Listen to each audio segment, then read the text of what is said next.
आरकेपी online कक्षा में आपका स्वागत है। बेटा, हमने पिछली वीडियो में पढ़े थे रस के अवयव।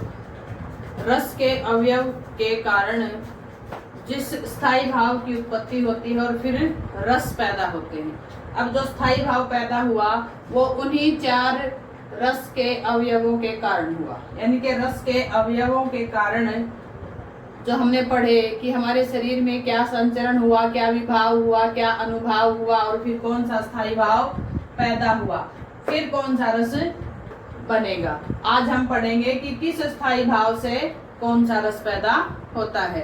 बेटा ध्यान दीजिए, पहली बात एक आप समझ के चलिए कि हमारे प्राचीन रस 9 हैं। कितने हैं? 9, जिन्हें हम प्राचीन रस कहते हैं, और 2 हमारे नवीन रस हैं।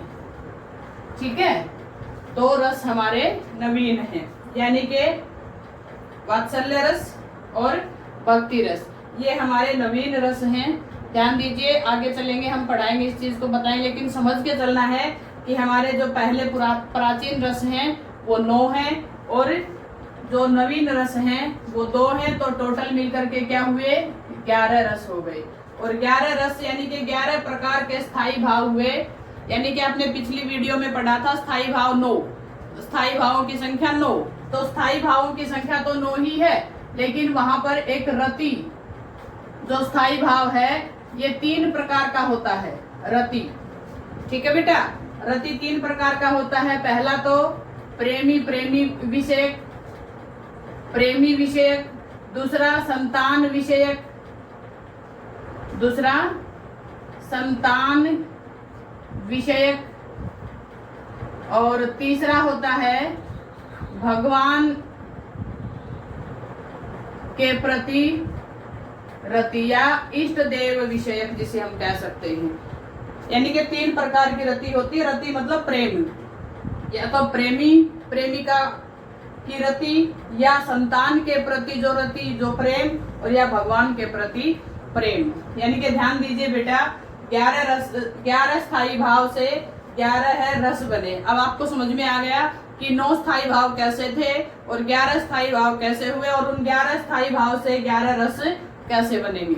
ठीक है, अब देखिए स्थायी भाव पहला, यानी कि जो अनुभाव, विभाव और संचारी भाव के कारण जब हमारे अंदर रति पैदा होती है।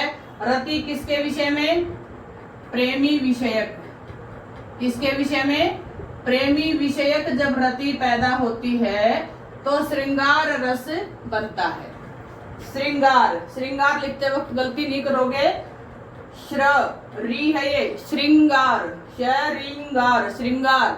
ठीक है, श्रृंगार रस बनता है। अब श्रृंगार रस के भी 2 भेद होते हैं, वियोग श्रृंगार रस और संयोग श्रृंगार रस। यानी कि वियोग में, प्रेमी के वियोग में जो प्रेम पैदा हो और प्रेमी के साथ जो प्रेम पैदा हो, तो 2 प्रकार का रस, श्रृंगार रस के 2 भेद होते हैं, वियोग श्रृंगार और संयोग श्रृंगार रस। अब इसका उदाहरण लेते हैं हम। अवधि आधार आस आवन की तन मन बिथा सही। यहाँ पर गोपियां श्री कृष्ण के विरह की बातें कर रही हैं। तो विरह की बातें हुई तो क्या हुआ? श्रृंगार रस हुआ। तो आगे देखिए बेटा, उत्साह रस पढ़ेंगे हम। उत्साह स्थायी भाव से वीर रस पैदा होता है। उत्साह से क्या पैदा हुआ? वीर रस। अब वीर रस कैसे? उदाहरण देखिए, वीर तुम बढ़े चलो, धीर तुम बढ़े चलो। यानी कि उत्साह भर देता है, हमें ऐसा मिलेगा वहां पर। जैसे कविता है, उत्साह वीर तुम बढ़े चलो, धीर तुम बढ़े चलो। यहाँ पर क्या है? वीरों को उत्साहित किया गया है। उत्साहित किया है तो वीर रस यहाँ पर बन गया है। समझ में आया बेटा? आगे देखिए, अगला स्थायी भाव है आपका भय। यानी कि विभाव, अनुभाव और संचारी भाव से जो स्थायी भाव भय बनता है, वहां पर भयानक रस होता है। कौन सा रस होता है? भयानक। भय से भयानक होता है। जैसे विकट रूप धरि लंक जरावा, आपने हनुमान चालीसा पढ़ा होगा और उसमें ये दे रखा है कि विकराल रूप धारण करके लंका को जला दिया। यानी कि सबको डरा दिया था उस रूप धारण करके।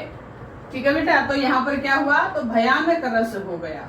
आगे देखिए, जब हमारे विभाव, अनुभाव और संचारी भाव से मन में घृणा पैदा होती है। घृणा को हम जुगुप्सा बोलते हैं बेटा। स्थायी भाव का नाम क्या है? जुगुप्सा। स्थायी भाव का क्या नाम है यहाँ? जुगुप्सा। अब जुगुप्सा से विभत्स रस बनता है, यानी कि किसी चीज को देख करके हमारे अंदर घृणा पैदा हो जाए, हमें घिन आ जाए, वहां विभत्स रस होता है। सिर पर बैठो काग, आंख नाक विदारत खावत, ये यानी कि शमशान घाट का वर्णन है यहाँ पर। और सिर पर बैठ करके वह कौवा कभी आंख निकाल करके खा रहा है, कभी नाक निकाल करके, कान निकाल करके, ऐसे इस प्रकार से मतलब घृणित वर्णन है, जिसे हम देखते ही सुनते ही हमारे मन में घृणा पैदा होती है, जुगुप्सा पैदा होती है, तो वहां पर विभत्स रस होता है। आगे देखिए आश्चर्य। जब आश्चर्य स्थायी भाव होगा तब हमारे अंदर अद्भुत रस पैदा हो जाएगा, यानी कि किसी भी काव्य को पढ़ करके या किसी नाटक को देख करके या किसी अन्य दृश्य को देख करके हमारे अंदर आश्चर्य आ जाए, आश्चर्य के कारण हमें अद्भुत रस का अनुभव होगा। और अद्भुत रस क्या कैसे है बेटा? जैसे आगे नदियां पड़ी अपार, राणा ने सोचा इस पार, तब तक चेतक था उस पार, यानी कि जब तक राणा ने सोचा ना तब तक तो चेतक उस पार था, यानी कि उसके आश्चर्यचकित वर्णन है उसका। ठीक है बेटा, तो आश्चर्यचकित कर देने वाला वर्णन है तो अद्भुत रस है। समझ में आ गई?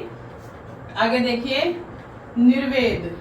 निर्वेद का मतलब क्या होता है बेटा? ध्यान दीजिए, इसका अर्थ समझिए।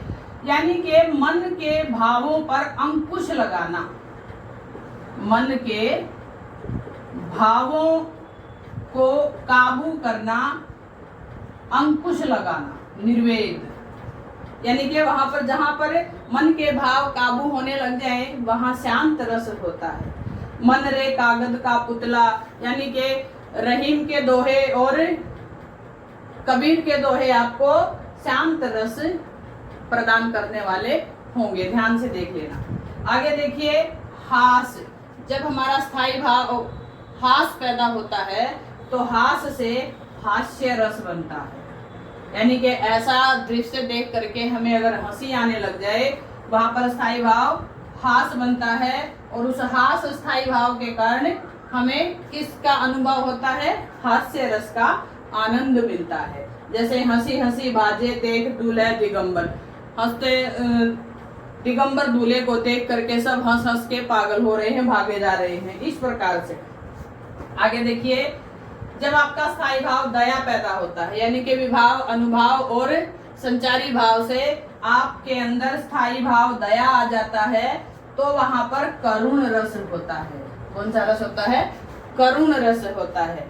जैसे मैं लिखते लिखते रोया था, मैं भारी मन से कहता हूँ, ये क्या है कि वो रोने का जिक्र है, दया की भावना है, करुणा का भाव है। यानी कि जिस दृश्य को देख करके, सुन करके, पढ़ करके हमारे मन में दया आ जाए तो वहां पर करुण रस होता है। आगे है आपका क्रोध, यानी कि स्थायी भाव आपका क्रोध पैदा हो, विभाव अनुभाव और संचारी भाव से जब हमारे अंदर क्रोध का भाव पैदा हो तो वहां रौद्र रस होता है। कौन सा रस होता है?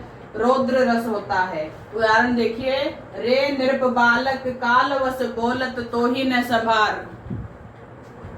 यहाँ पर परशुराम जी गुस्से में हैं और लक्ष्मण को कह रहे हैं, अरे राजकुमार तू काल के वश में होकर के बोल रहा है, अपने आप को संभाल नहीं रहा है। यानी कि ऐसा दृश्य है जो आपको गुस्सा दिला दे, जो बातें जो गुस्सा दिला दे, वो रौद्र रस होता है। अब आ गया आपका वत्सल।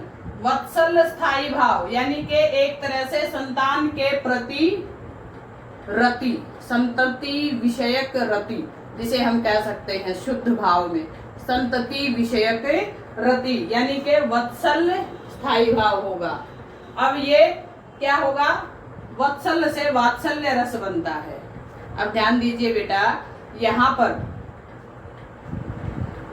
वात्सल्य रस कब होगा? जब हम अपने संतान के प्रति जो प्रेम जागता है, संतान की क्रियाओं को देख करके मन में जो भाव पैदा होता है वो वत्सल्य भाव होता है। उस वत्सल्य भाव में क्या छिपा हुआ होता है? संतान के प्रति रति छिपी हुई होती है। ठीक है, अब देखिए तुम्हारी यह दंतुरित मुस्कान मृतक में भी डाल देगी जान। यानी कि आपने क्या पढ़ा, वत्सल्य का उदाहरण पढ़ा, तुम्हारी यह दंतुरित मुस्कान मृतक में भी डाल देगी जान। यहाँ पर कवि क्या अपने पुत्र के प्रति प्रेम दिखा रहा है, उसके दूध या दांतों का वर्णन कर रहा है। तो बेटा ध्यान देना है कि हमारे अंदर किस प्रकार का भाव पैदा हुआ है, किस किस के कारण, विभाव, अनुभाव और संचारी के कारण जो स्थायी भाव पैदा होता है, उस स्थायी भाव से ही रस की उत्पत्ति होती है। आगे देखिए आपका 11वां स्थायी भाव क्या है, इष्ट देव विषयक रति, यानी कि भगवान के प्रति जो रति होती है, भगवान के प्रति जो प्रेम होता है, वह क्या होता है, भक्ति रस पैदा करता है। क्या करता है, भक्ति रस पैदा करता है। हमारे हरि हारिल की लकड़ी, यहाँ पर गोपियां श्री कृष्ण जी को क्या कहती हैं कि हमारे हरि श्री कृष्ण जी तो हारिल की लकड़ी, जिस प्रकार हारिल पक्षी लकड़ी को पंजे में लेकर के उड़ता है, उसी प्रकार श्री कृष्ण जी हमारे लिए, यानी कि भगवान के प्रति जो भक्त की भावना होती है, वहां पर भक्ति रस पैदा होता है। तो बेटा ध्यान देना है आपको, आपका रस कंप्लीट हो गया है। पहली वीडियो में आपने रस के अवयव पढ़े और दूसरी वीडियो में आपने अब रस का स्थायी भाव से रस की उत्पत्ति देखी और फिर उसके उदाहरण देखे। ध्यान रखना है कि हमारे प्राचीन रस कौन से हैं, 9, और नवीन रस कौन से हैं, 2। कौन कौन से, वात्सल्य रस और भक्ति रस, ये हमारे नवीन रस हैं। ठीक है बेटा, उम्मीद करती हूँ आपको अच्छे से समझ में आया होगा। घर पर रहिए, सुरक्षित रहिए और अपनी पढ़ाई का विशेष ध्यान रखिए।